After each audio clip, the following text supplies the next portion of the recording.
बढ़िया। आपकी summer holidays शुरू हो गई और आपकी पढ़ाई कैसी चल रही है? बढ़िया। ओके, तो आज हम फिर से आज एक मैथ्स के नए टॉपिक के साथ हम शुरुआत करेंगे fractions. This is a chapter of class 5th fraction. हम सभी जानते हैं कि फ्रैक्शंस क्या होते हैं। अच्छा, कंसिडर करिए, आप सबको खाने में इस समय आम तो बहुत अच्छा लगता होगा। Do you like mango? Yes. Okay, तो गर्मियों में आम बहुत आते हैं, ठीक है। फिर क्या होता होगा, कभी कभी आप देखते होंगे जब आप आम काटते होंगे ना, तो उसके पीसेस को आप डिस्ट्रीब्यूट करते होंगे, ठीक है। मान लीजिए उसके 4 पीसेस डिस्ट्रीब्यूट किए, बनाए आपने, और वो सारे के सारे में से एक एक पीस को आपने बांट दिया।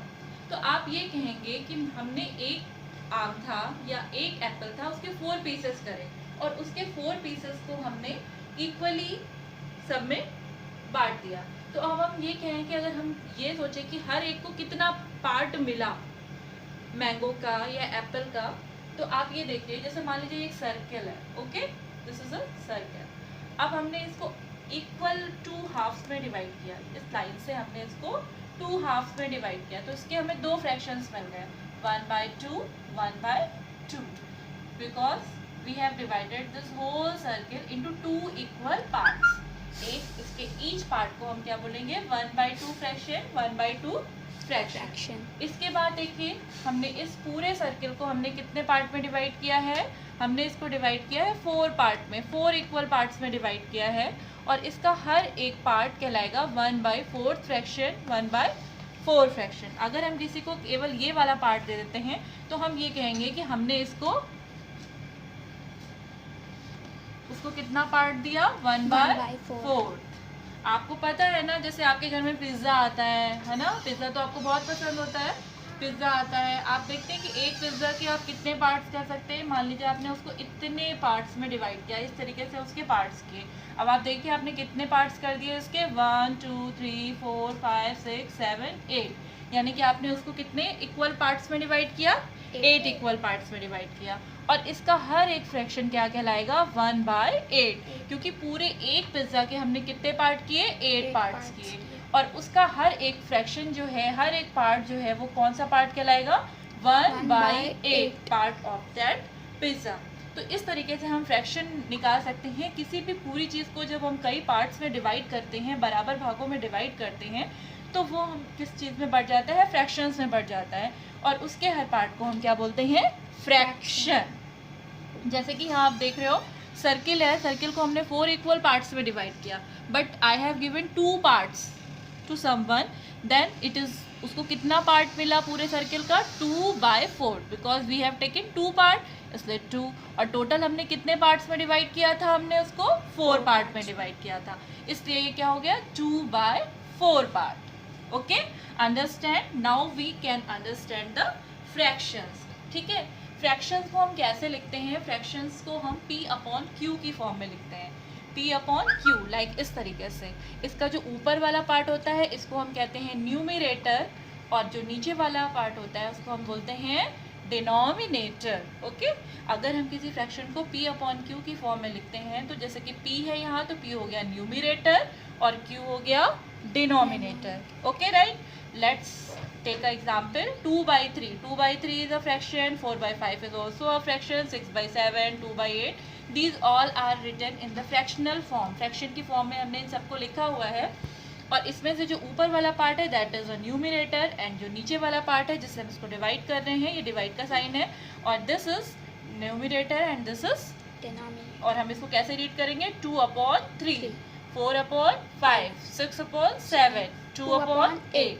और हाँ, फ्रैक्शन के लिए ज़रूरी है कि P/Q की फॉर्म में हम लिखें, और Q की वैल्यू 0 नहीं होनी चाहिए या लेस देन 0 नहीं होनी चाहिए, it will be always greater then 1, या 1 भी हो सकती है। जैसे कि अगर 2 है, तो अगर हम उसको फ्रैक्शनल फॉर्म में चेंज करना चाहें तो हम इसको 2/1 इस तरीके से लिख सकते हैं, और ये फ्रैक्शन की फॉर्म में आ जाएगा, ठीक है, 2/1। इसके बाद आप देखिए फ्रैक्शन कितने टाइप्स के होते हैं। जैसे कि यहाँ पर कई तरह के फ्रैक्शंस के बारे में हम बात करेंगे। इक्विवेलेंट फ्रैक्शन है, first we take equivalent fraction. Equivalent fraction क्या होते हैं? ऐसे फ्रैक्शन जिनकी वैल्यू जो होती है वो बराबर होती है, उनको हम बोलते हैं equivalent fractions which have equal value. Such example we have taken, यहाँ पर हमने लिखा है 2/4, 12/24, but somebody asked me ma'am ये 2/4 है और ये 12/24 है, आर दे इक्वल? मुझे तो ये इक्वल नहीं लग रहा है, लेकिन मैं आपको बताती हूँ ये दोनों ही इक्विवेलेंट फ्रैक्शन है। कैसे इक्विवेलेंट फ्रैक्शन है? अगर हम इसको सिंप्लीफाई करें, जैसे यहाँ पर ये 2/4 लिखा हुआ है, इसको हम और आगे सिंप्लीफाई करेंगे तो ये आ जाएगा 1/2। 2 से डिवाइड करेंगे, 2 1s are 2, 2 2s are 4, this is 1/2। तो 1/2 सिंपलेस्ट फॉर्म में आ गया। अब इसको हम आगे सॉल्व नहीं कर सकते। इसके बाद यहाँ पर फ्रैक्शन लिखा हुआ था 12/24। 12/24 को हम और सिंप्लीफाई करते हैं। 6 से अगर हम इसको डिवाइड करें, 6 2s are 12, 6 4s are 24, और फिर हम इसको और सिंप्लीफाई करेंगे तो इट विल कम्स 1/2। तो आप देख रहे हो कि दोनों में क्या सिंप्लीफाई करने के बाद में सिंपलेस्ट फॉर्म में जब हमने इसको लिखा तो दोनों तरफ क्या आ गया? 1/2, 1/2। So we can say these are the equivalent fraction. 2/4 और 12/24 ये दोनों हमारे कैसे फ्रैक्शन थे? इक्विवेलेंट फ्रैक्शन थे, यानी कि जो कि बराबर होते हैं। जब हम इनको सिंप्लीफाई करते हैं तो ये हमें बराबर रिजल्ट देते हैं। लेकिन अब अगर आपको और बड़ी वैल्यूज दी हुई हैं और सिंप्लीफाई नहीं करना चाहते हैं और आप देखना चाहते हैं कि ये इक्विवेलेंट फ्रैक्शन है या नहीं, तो उसके लिए आप क्या करेंगे? आपको बस सिंपल प्रोसेस करना है, इनको क्रॉस मल्टीप्लाई कर देना है। एक के डिनोमिनेटर से दूसरे के न्यूमरेटर को, एक के डिनोमिनेटर से दूसरे के न्यूमरेटर को आप इस तरीके से क्रॉस मल्टीप्लाई कर देंगे। 24 multiplied by 2 and 4 multiplied by 12। आप देख रहे हो दोनों तरफ क्या आ रही है? इक्वल वैल्यू आ रही है। अगर आपको कोई भी पेयर ऑफ 2 फ्रैक्शंस दिया जाए और आपसे पूछा जाए कि ये इक्विवेलेंट फ्रैक्शन है या नहीं, तो सिंपल प्रोसेस है, आप उसको क्रॉस मल्टीप्लाई कर दीजिए।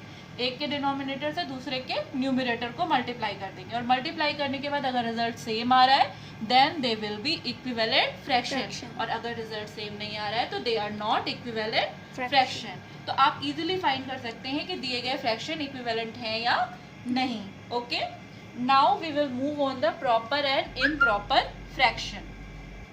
प्रॉपर फ्रैक्शन और इम्प्रॉपर फ्रैक्शन, जैसे कि आपको कंफ्यूज होने की ज़रूरत नहीं है। प्रॉपर फ्रैक्शन यानी कि प्रॉपर फ्रैक्शन तब होता है जब उसका न्यूमरेटर छोटा होगा और डिनोमिनेटर बड़ा होगा। Numerator will be always greater than the denominator. अगर आपका डिनोमिनेटर छोटा है और न्यूमरेटर बड़ा है then it is improper fraction, it is improper. लेकिन अगर न्यूमरेटर छोटा है और डिनोमिनेटर बड़ा है then it is proper fraction. इसके बाद आती है बात लाइक और अनलाइक फ्रैक्शन की।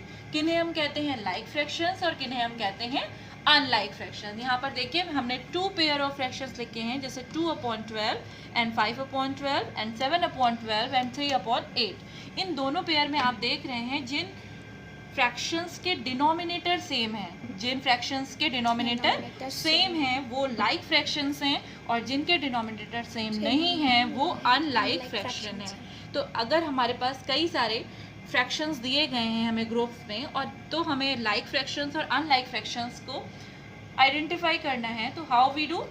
वी विल सी दैट अगर इनके डिनोमिनेटर सेम है then they are like fraction, अगर डिनोमिनेटर सेम नहीं है then they are unlike fractions. Okay, next we move on the unit fraction. Unit fraction किसे कहते हैं? A fraction which have a 1 as a numerator, जिसका numerator 1 होता है उसको हम कहते हैं unit fraction. Like 1/5, 1/8, these all are the unit fraction, जिसका न्यूमरेटर क्या होगा? 1। यूनिट मतलब 1। आप देख लीजिए अगर 1 है then it is a unit fraction. Then mix fractions. Mix fraction ऐसे होते हैं जिनको हम मिक्स करके लिखते हैं, जैसे जिसमें कई सारे फ्रैक्शन आ गए। आप यहाँ पे एग्जाम्पल देख रहे हो, यहाँ पर एक पूरा सर्किल है, फिर एक और सर्किल है, और एक सर्किल का हमने 1/2 पार्ट लिया है। इस तरीके से हम देखें तो हमारे पास कितने सर्किल हो गए? 2 सर्किल्स हो गए, 1 + 1 2, और दूसरे सर्किल का हमने, तीसरे सर्किल का हमने 1/2 यानी हाफ पार्ट लिया है। अगर हम इनको जोड़े तो 1 + 1 2, और 2 + 1/2 यानी कि 2 होल 1/2। इस पूरे फ्रैक्शन की वैल्यू कितनी हो गई 2 होल, यानी कि 2 पूरे सर्किल और एक तीसरे सर्किल का 1/2 पार्ट, यानी 2 होल 1/2।